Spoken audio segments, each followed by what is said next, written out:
Good morning. आज हम Kirchhoff's law के ऊपर कुछ न्यूमेरिकल्स करते हैं।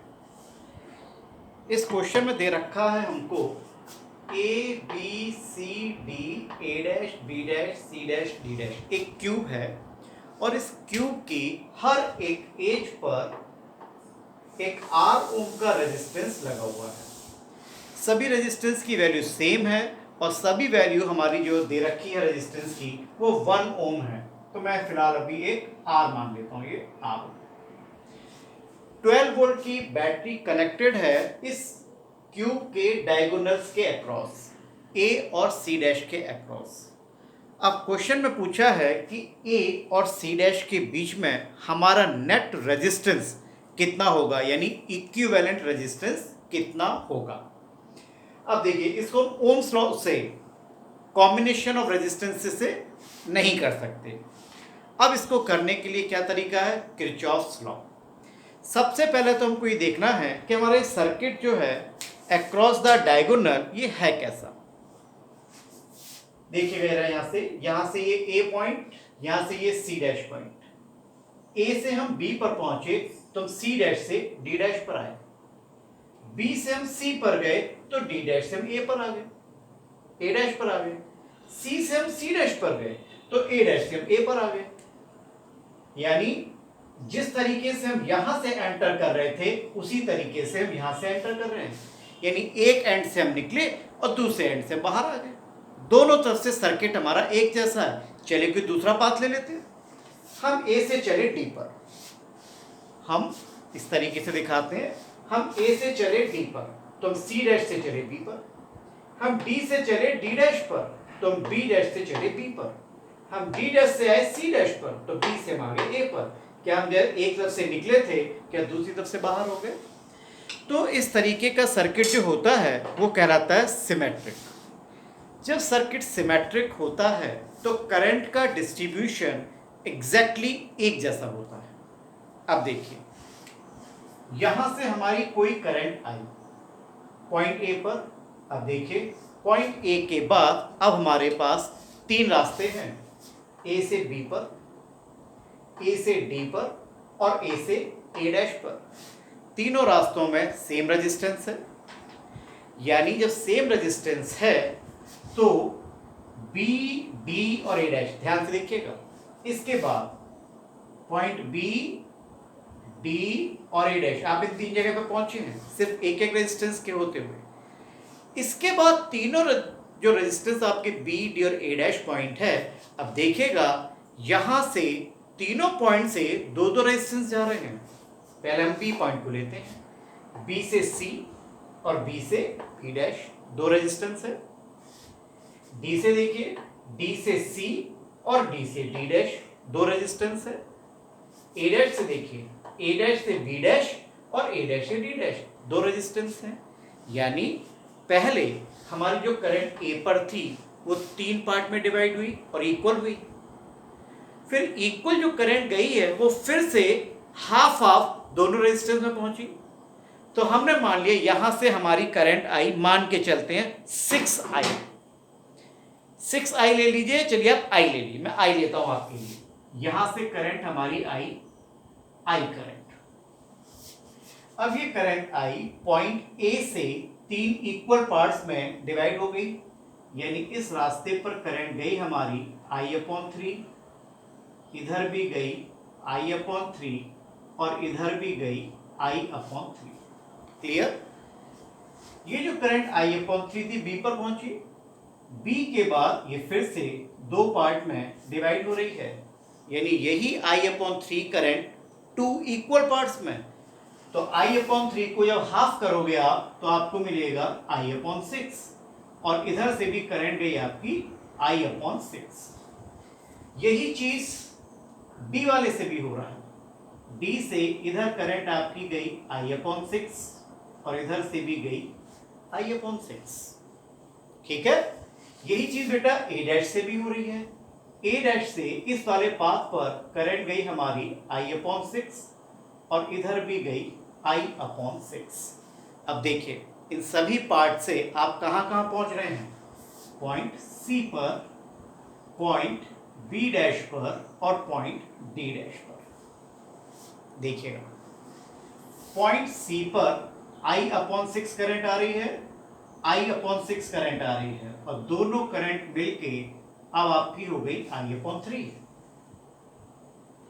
बी डैश पे देखिए I/6 इस रास्ते से आई, I/6 इस रास्ते से आई और दोनों करंट मिलके हो गई I/3। डी डैश पे देखिए I/6 इस रास्ते से आ रही है, I/6 इस रास्ते से आ रही है और दोनों मिलके हो गई I/3। पॉइंट सी डैश पे देखिए I/3 ये आई, I/3 ये आई और I/3 ये आई, क्या तीनों मिलके करंट I बन गई। इस बैटरी से आपने I करंट ली थी, क्या I करंट ही एंटर कर रही है, यानी सर्किट हमारा सही है, करंट का डिस्ट्रीब्यूशन सही है। अब आप कोई सा भी एक क्लोज पाथ ले लीजिए, पाथ शुड बी क्लोज्ड, ये ध्यान रखिएगा। कैसा होना चाहिए, इट शुड बी क्लोज्ड।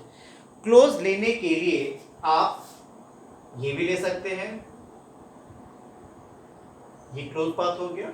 आप यहां से ऐसे भी ले सकते हैं, ये भी क्लोज पाथ है। आप यहां से ऐसे भी ले सकते हैं, ये भी एक क्लोज पाथ है। कोई सा भी पाथ आप अपनी मर्जी से कोई सा भी ले लीजिए, ठीक है। चलिए मैं आपकी कन्वीनियंस के लिए सी डैश, सी, डी, ए और ई ये वाला पाथ मैं ले रहा हूं। ये क्लोज पाथ दिख रहा है आपको, इस पाथ को मैंने लिया। लूप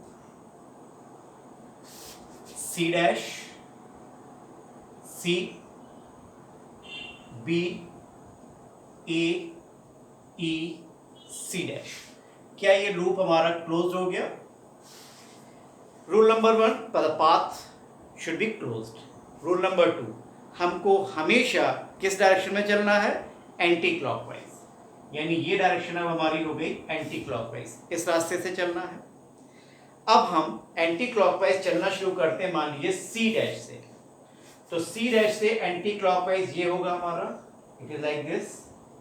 और एंटी क्लॉकवाइज जब हम चल रहे हैं, यदि हमारी डायरेक्शन और करंट की डायरेक्शन सेम, तो potential drop across the resistance will be positive, और यदि अपोजिट है तो नेगेटिव। तो देखिएगा हम सी डैश से चल रहे हैं सी की तरफ, हम तो ऊपर से नीचे आ रहे हैं और करंट नीचे से ऊपर जा रही है, अपोजिट है, यानी पोटेंशियल ड्रॉप नेगेटिव में। माइनस आई आर, आई कितना है हमारा, I/3, रेजिस्टेंस की वैल्यू R, ठीक है। C से हम पहुंचे B पर, माइनस का I/6 इंटू R, माइनस का I/3 इंटू R। बैटरी के पॉजिटिव टर्मिनल में plus E is equals to 0। ये इक्वेशन बनी हमारी। अब देखिए यहां से I/3 माइनस का I/6, तो यहां से हम लिख सकते हैं E is equals to I/3 plus I/3 into R plus I/6 into R, 6 LCM, तो E हमारा हो गया 2IR plus 2IR plus IR upon 6। E हमारा हो गया 5/6 IR, और R की वैल्यू जो रेजिस्टेंस है वो उसने दे रखा है 1 ओम। कितना दे रखा है उसने, 1 ओम। तो E उसने दे रखा है हमको कितना, 12, ठीक है। तो यहां से हमारा हो गया E is equals to 5/6 R। सबसे पहले हम देखते हैं कि रेजिस्टेंस की वैल्यू है कितनी टोटल A और C डैश के बीच में। हमने मान लिया कि A और C डैश के बीच में इक्विवेलेंट रेजिस्टेंस की वैल्यू है R डैश। तो क्या हम इसको इस तरीके से एक इक्विवेलेंट सर्किट बना लें। ये हो गया आर डैश, ये पॉइंट हमारा है ए और ये है हमारा सी डैश। क्या ए और सी के बीच में हमारी बैटरी जुड़ी हुई है और यहां से कितनी करंट जा रही थी हमारी, आई करंट। इस सर्किट के हिसाब से E is equals to I R dash हो जाएगा। ये हो गई हमारी equation number 1। E is equals to I into R dash, equation number 2। दोनों ही इक्वेशन को इक्वेट कर देते हैं। सो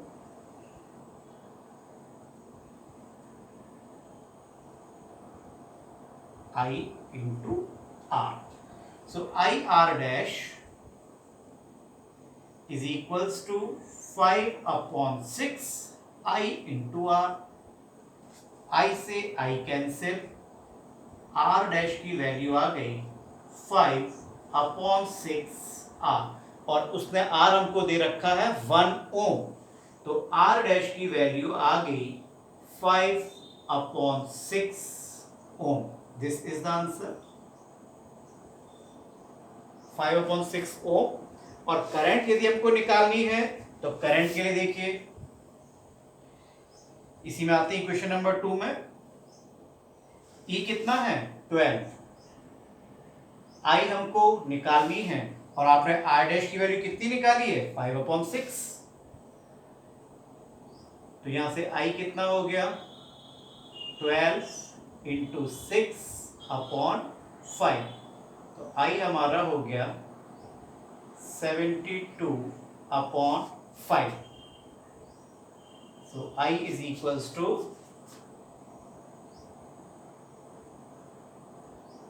14.4 एम्पियर। ये हमारा हुआ आंसर। ठीक है,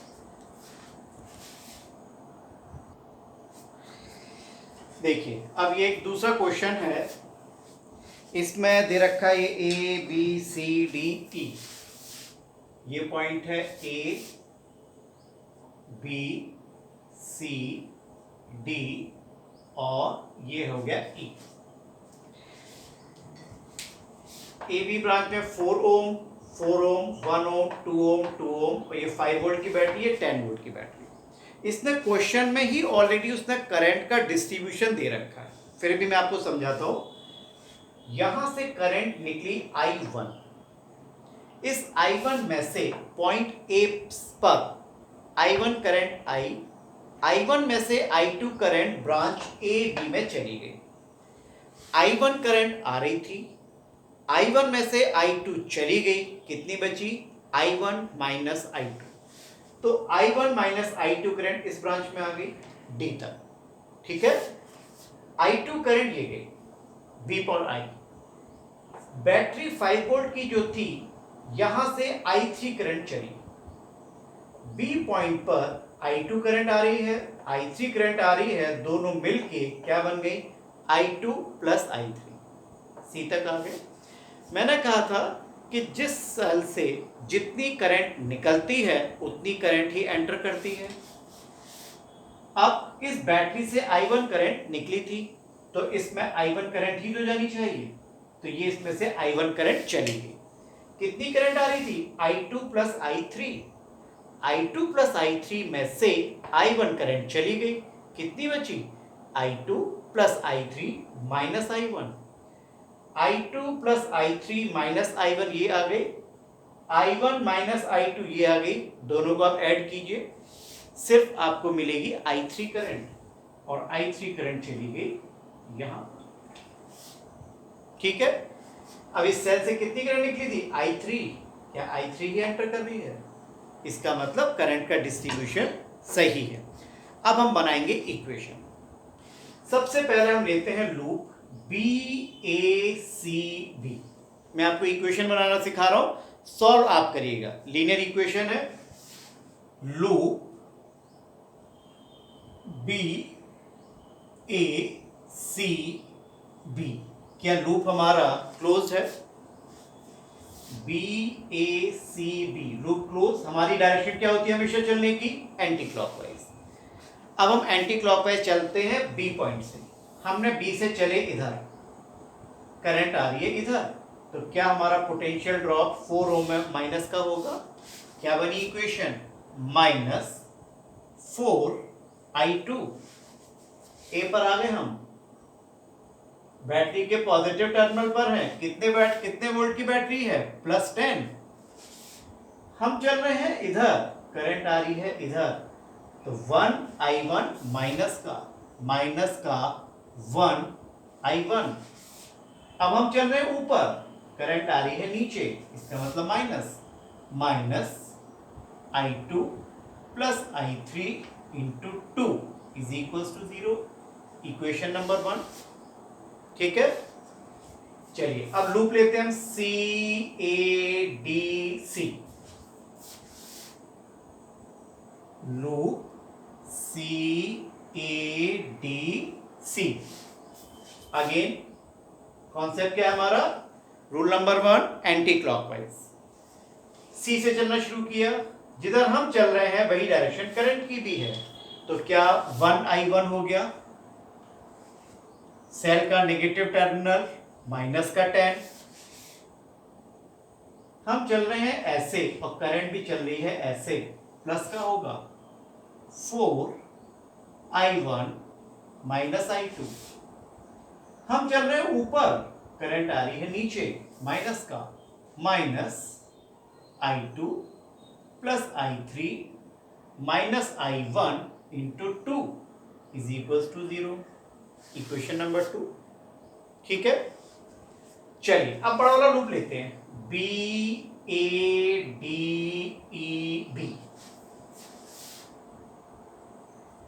लूप ले रहे हैं हम BADEB।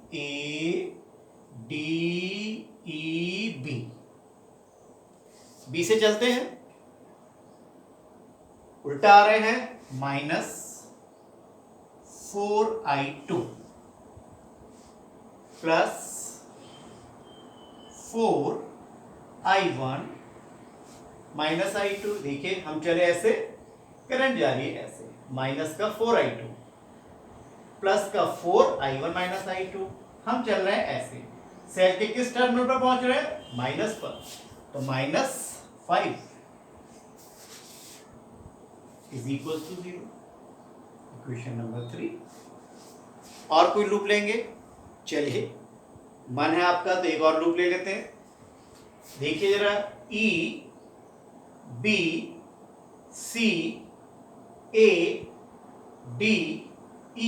क्या ये भी क्लोज लूप है? आप कोई सा भी लूप ले सकते हैं, इट शुड बी क्लोज। आपने लिया loop EBCADE,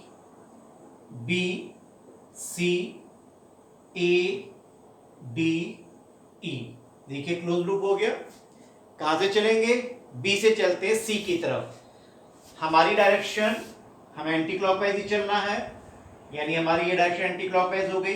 it is like this. हम चलते हैं बी से, प्लस में है 2I2 plus I3 plus 1I1 minus 10, 4I1 minus I2 -5 is equals to 0। Equation number 4 बन गई। अब इसमें वेरिएबल कितने हैं? सिर्फ 3, I1 I2 I3, और आपने इक्वेशन कितनी बना ली? 4। क्या इजीली सॉल्व कर सकते हैं? यदि 3 वेरिएबल हैं तो मिनिमम हमारी 3 इक्वेशन बननी चाहिए, तभी हमारी इक्वेशन सॉल्व होगी। समझ में आए क्वेश्चंस किरचॉफ लॉ के कैसे होंगे? इसी तरीके से और क्वेश्चन की प्रैक्टिस कीजिएगा। नहीं समझ में आए पूछिएगा, ठीक है? ओके।